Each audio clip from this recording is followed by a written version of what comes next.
Bonjour à tous, nous sommes le dimanche 28 juillet et nous avons en cette fin de mois une consolidation qui apparaît juste après les 30% de hausse que nous avons eu il y a à peu près 2 semaines.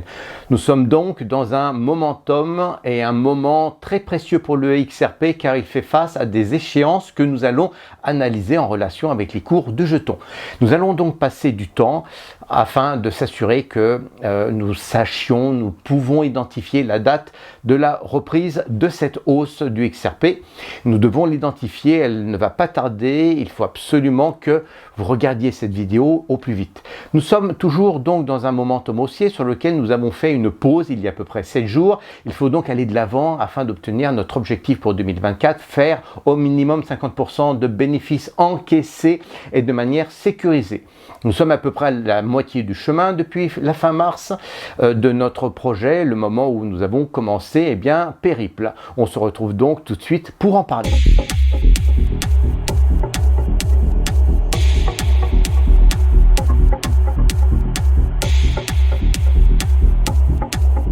L'usage nous le demande, nous plongeons dans le marché et nous voyons que nous sommes restés 2 jours sur le seuil de 0,58 € pour un jeton il y a 2 semaines. Et puisque nous avons cassé le seuil de 80 unités sur le RSI, nous avons fait un retour à la baisse sur la moitié du parcours depuis le cours pivot de 0,44 centimes d'euros. Il est donc logique d'établir que les 54 centimes d'euros constituent un bon point de départ pour se remettre dessus. En fait, ce n'est pas aussi simple que cela parce qu'il faut mesurer l'amplitude de ce support, la solidité de ce support. Or, nous sommes dans un couloir, vous le voyez, situé entre 0,54 et 0,56 et nous n'avons pas de visibilité sur la période de 4 heures. 2 adhérents sur Discord m'ont demandé un prix d'entrée. Alors, je leur ai présenté ce que je vous dis aujourd'hui, c'est-à-dire que 54 centimes semble être un bon support et ce serait une bonne idée d'entrer sur ce seuil.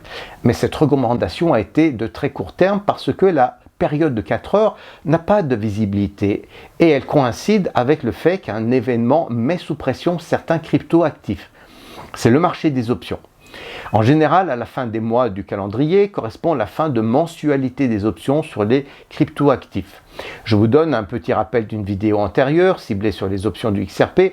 Lorsque nous avons un fort volume d'achat d'options put, cela veut dire que les détenteurs du XRP annoncent leur souhait de préserver leur position ouverte. Il n'y a donc pas de volonté de vendre les positions du XRP et cela réduit la baisse du jeton. En général, cela se produit lorsqu'il y a un environnement économique favorable, comme par exemple la baisse de l'inflation confirmée il y a 3 semaines. Et ça incite donc à conserver ces positions.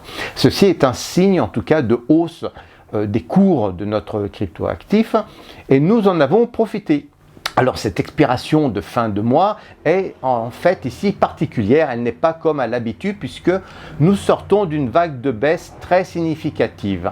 En ce moment, à la fin de ce mois de juillet, nous avons 5,5 milliards de dollars de contrats d'options qui arrivent à expiration, à échéance et cela rend très volatile le prix de la crypto.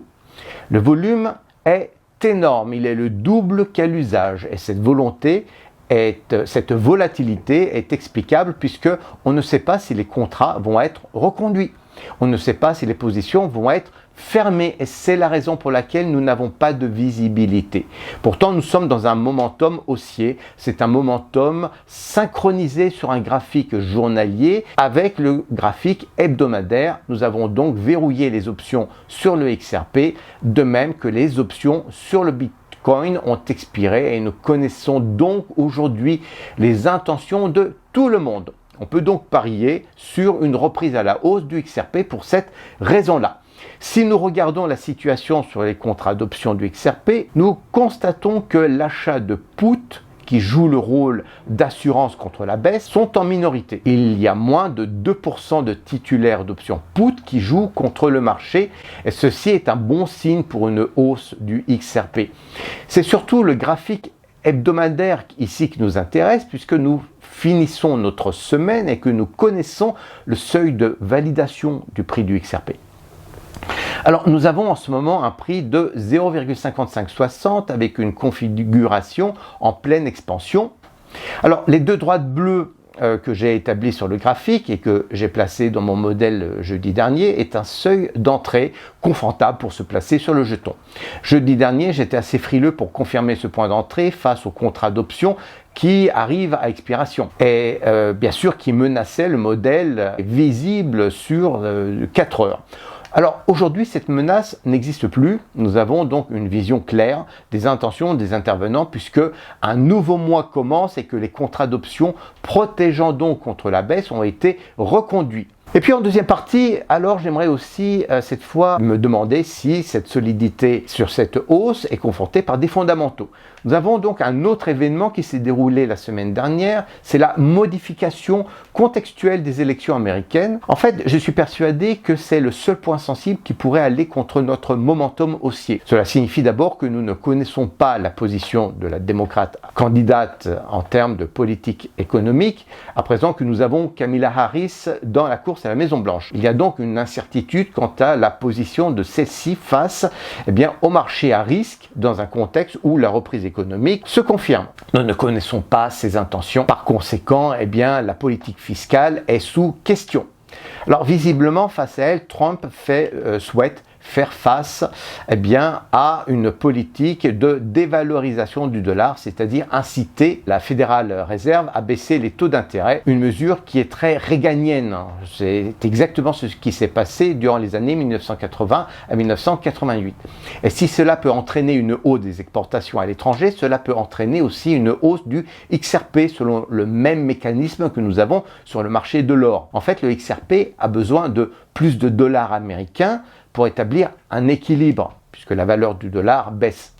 Et nous avons un XRP qui est évalué en euros dans notre modèle. Il faudra donc moins d'euros-dollars pour établir notre équilibre. Il faudra donc jouer très finement sur les indicateurs techniques pour se protéger. Alors, en finalité, que faisons-nous aujourd'hui? Je propose que l'on attende que les courbes de moyenne mobile se croisent sur le modèle établi sur 4 heures. Puis nous recherchons le court pivot à court terme afin d'attendre un retour sur le marché, notre retour sur ce marché, sur celui-ci, dans le but de récolter la hausse qui va suivre. C'est la stratégie que je vais suivre personnellement. Nous attendons donc la fin du momentum baissier sur 4 heures pour entrer et nous fermerons nos positions lorsque le momentum haussier sera éteint. Voilà ce que je souhaitais vous dire cette semaine. N'oubliez pas qu'il y a un suivi sur Discord sur ces recommandations. Ils sont fondamentaux. Discord est accessible à tous les abonnés.